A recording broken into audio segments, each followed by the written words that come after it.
Selamat pagi semuanya. Perkenalkan, nama saya Evelyn Carlusi. Saya dari Program Studi Pendidikan Fisika Universitas Kristen Indonesia. Sekarang saya akan mempresentasikan sebuah jurnal yang berjudul Pengaruh Performance Mahasiswa PPL terhadap Peningkatan Hasil Belajar Fisika Siswa di SMA. Kita masuk di pendahuluan. Prodi Pendidikan Fisika FKIP UKI merupakan salah satu prodi yang baru dibuka oleh FKIP UKI. Nah, PPL di Prodi Pendidikan Fisika itu pun dimulai pada tahun ajaran 2014-2015. Nah, di tahun ini pun merupakan pelaksanaan PPL perdana untuk mahasiswa Prodi Pendidikan Fisika. Dari beberapa penelitian dapat dipahami bahwa banyak komponen yang harus mahasiswa PPL miliki. Beranjak dari latar belakang tersebut, maka permasalahan yang akan diteliti adalah mengetahui pengaruh performance mahasiswa PPL terhadap peningkatan hasil belajar fisika siswa.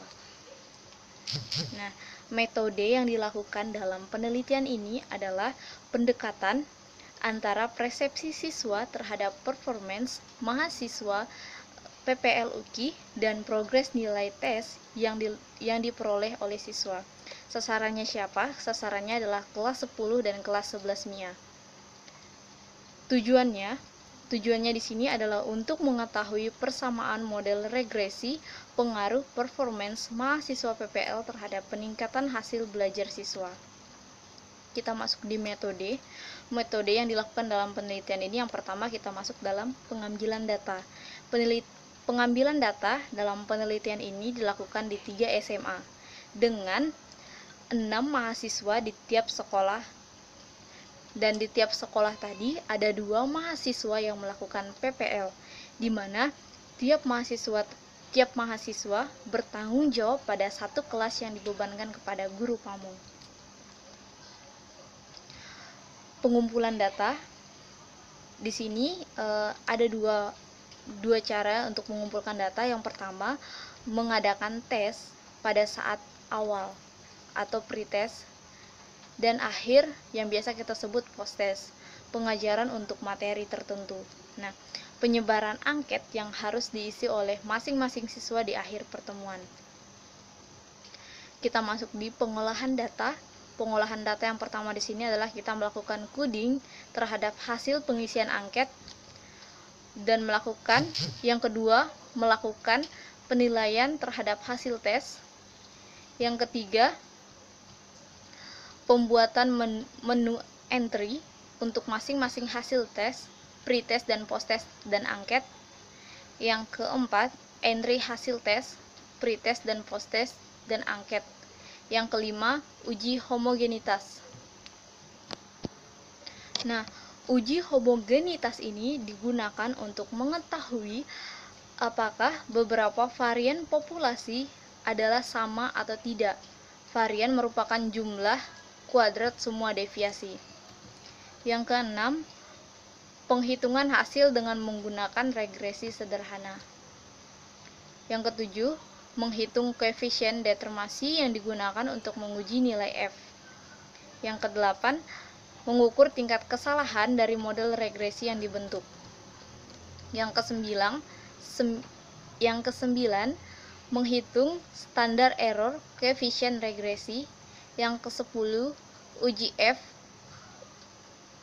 yang digunakan untuk uji ketetapan model. Nah, yang ke-11 ini menghitung uji T yang digunakan untuk mengetahui pengaruh variabel bebas terhadap variabel tergantung.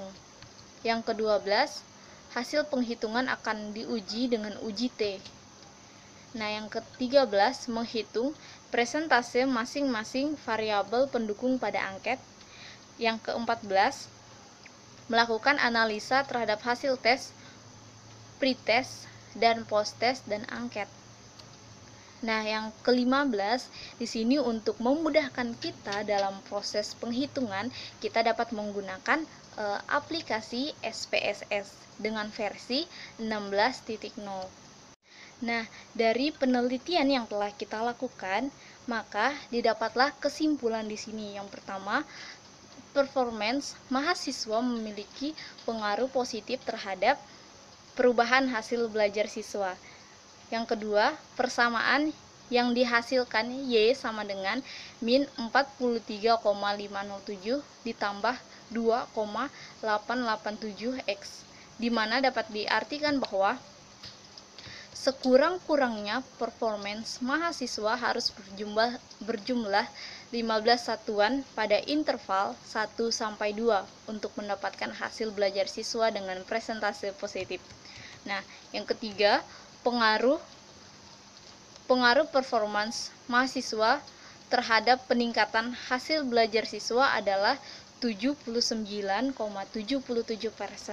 Rata-rata presentasi kenaikan hasil belajar siswa sebesar 71,63%. Yang keempat, variabel pendukung tidak berpengaruh signifikan terhadap hasil belajar siswa. Nah, demikian presentasi jurnal dari saya. Semoga dapat bermanfaat bagi setiap kita yang mendengarkannya. Terima kasih.